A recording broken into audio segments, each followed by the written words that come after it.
अरविंद केजरीवाल और हेमंत सोरेन के बाद अब कर्नाटक के मुख्यमंत्री सिद्धारमैया के खिलाफ भी भ्रष्टाचार के एक मामले की जांच शुरू हो गई है।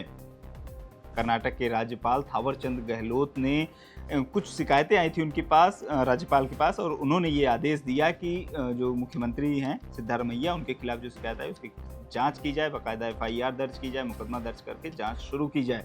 इसके खिलाफ सिद्धारमैया ने कर्नाटक हाईकोर्ट में अपील की थी और कहा था कि जो है राज्यपाल ने बिना कैबिनेट की मंजूरी किया, राज्य सरकार की सलाह लिए जो है ये केस दर्ज करने का आदेश दे दिया, यह असंवैधानिक है, इस पर रोक लगाई जाए। लेकिन कर्नाटक हाईकोर्ट ने सिद्धारमैया की याचिका को खारिज कर दिया, उन्हें झटका दिया और मामले की जांच करने का आदेश दिया।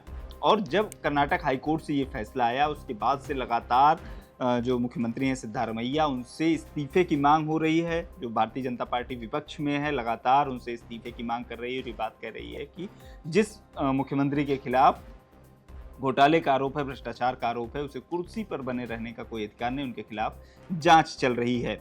जबकि कांग्रेस जो है वो लगातार मना कर रही है कि हम इस्तीफा नहीं देंगे, सिद्धारमैया इस्तीफा नहीं देंगे, जांच चलती रहेगी।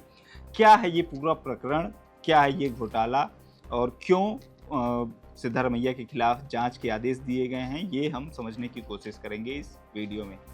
इस जो भ्रष्टाचार के आरोप लगे हैं इसको मुडा स्कैम कहा जा रहा है। मुडा यानी Mysore urban development authority, MUDA। Mysore urban development authority से जमीन हासिल करने के लिए कथित तौर पर मुख्यमंत्री ने अपने पद का गलत इस्तेमाल किया। इसकी शिकायत राज्यपाल से की गई थी। क्या है ये पूरा मामला, हम इसको समझ लेते हैं। आरोप है कि सिद्धारमैया की पत्नी जो है पार्वती, उनके नाम पर कुछ ज़मीन रजिस्टर की गई थी, उनको ज़मीन कुछ तोहफे में दी गई थी और उस ज़मीन को मुडा ने, जो कि सरकारी अथॉरिटी है, उसने एक्वायर किया और फिर उसके बदले में दूसरी जगह जो ज़मीन दी, जो 14 अलग अलग साइटें थी जो कि प्रीमियम साइट्स थी और उसकी कीमत काफ़ी ज़्यादा थी। इसे पूरे 4000 करोड़ का स्कैम बताया जा रहा है, जिसमें करीब 56 करोड़ रुपए का फ़ायदा सिद्धारमैया के परिवार को हुआ, ऐसा आरोप लगाया जा रहा है विपक्षी पार्टियों के द्वारा। तो ये पूरा मामला है।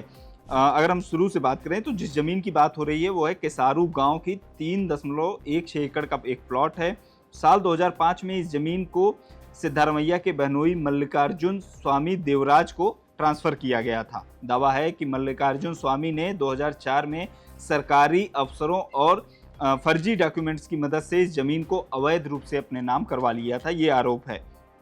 और इसके बाद जब ज़मीन मल्लिकार्जुन के नाम हो गई तो 2010 में उन्होंने ये ज़मीन सिद्धारमैया की पत्नी पार्वती को गिफ्ट कर दिया। और जब ये ज़मीन पार्वती के नाम हो गई, जो सिद्धारमैया की पत्नी थी, तो फिर उसके बाद मुडा ने, जो मैसूर अर्बन डेवलपमेंट अथॉरिटी है, उसने इस ज़मीन को एक्वायर कर लिया, अधिग्रहण कर लिया।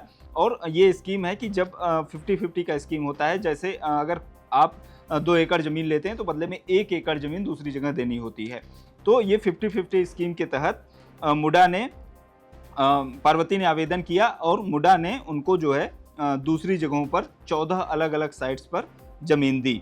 जिन 14 साइट्स पर ज़मीन दी वो प्रीमियम साइट्स थी, यानी कि उनका सर्किल रेट ज़मीन का दाम जो है काफ़ी ज़्यादा था उसकी तुलना में जहाँ से वो ज़मीन ली गई थी, जहाँ से अधिग्रहण किया गया था उसकी तुलना में। आरोप ये लगाया जाता है कि इस पूरे जो ज़मीन की खरीद बिक्री का खेल है, इसमें जो सिद्धारमैया का परिवार है उसको 56 करोड़ रुपए का फ़ायदा हुआ और ये पूरा घोटाला जो था ये करीब 4000 करोड़ रुपए का था। ये मामला तब सामने आया जब मंजूनाथ स्वामी नाम के एक व्यक्ति ने मैसूर के डिप्टी कमिश्नर को एक लेटर लिखा और कहा कि जो ज़मीन मल्लिकार्जुन के नाम की गई थी वो धोखे से की गई थी, वो ज़मीन उनकी है और उनके चाचा देवराज ने धोखे से उस ज़मीन पर कब्जा कर लिया था और सिद्धारमैया के बहनोई जो थे मल्लिकार्जुन, उनको बेच दिया था। इसके बाद ये पूरा मामला सामने आया और फिर उसके बाद मामला राज्यपाल तक पहुंचा। कुछ एक्टिविस्ट ने इस मामले की शिकायत की थावरचंद गहलोत, जो कि कर्नाटक के राज्यपाल हैं, उनके पास, और फिर राज्यपाल ने जांच के आदेश दिए। इसको कर्नाटक हाईकोर्ट में चुनौती दी थी सिद्धारमैया ने, जिसे कर्नाटक हाईकोर्ट ने खारिज कर दिया। आपको बता दें कि अभी जो टेन्योर चल रहा है सिद्धारमैया का, इससे पहले 2013 से 2018 तक भी 5 साल सिद्धारमैया कर्नाटक के मुख्यमंत्री रह चुके हैं और तभी का ये मामला बताया जा रहा है। कर्नाटक हाईकोर्ट ने अपने फैसले में ये कहा है कि इस मामले की जांच की ज़रूरत है और राज्यपाल ने अपने विवेक का इस्तेमाल किया है। साथ ही उन्होंने साथ ही कोर्ट ने सिद्धारमैया की याचिका खारिज करते हुए प्रिवेंशन ऑफ करप्शन एक्ट की धारा 17A के तहत केस दर्ज कर जांच करने की मंजूरी दी है। अब जब हाईकोर्ट से ये फैसला आया तो फिर उसके बाद जो विपक्षी पार्टी है भारतीय जनता पार्टी, वो कांग्रेस की सरकार पर हमलावर हो गई है। लगातार कांग्रेस की जो मुख्यमंत्री सिद्धारमैया, उनसे इस्तीफा मांगा जा रहा है। हालांकि कर्नाटक के जो मुख्यमंत्री हैं और उनके जो डिप्टी सीएम हैं DK शिवकुमार, दोनों ने ये साफ साफ कहा है कि मुख्यमंत्री इस्तीफा नहीं देंगे। जो आरोप लगाए गए हैं उनकी जांच चलती रहेगी। जिस तरीके से अरविंद केजरीवाल ने कहा था कि उनके खिलाफ आरोप लगे हैं और वो जब तक जांच चल रही है वो निर्दोष हैं, ये विपक्ष की साजिश है, इस तरीके से, तो वही लगभग होता हुआ कर्नाटक में भी हमको दिखाई दे रहा है। फिलहाल जांच शुरू हो गई है, आगे क्या होता है ये आने वाले वक्त में पता चलेगा। हम आप तक सारी जानकारी, सारे अपडेट्स पहुंचाते रहेंगे। बने रहिए लोकमत हिंदी के साथ।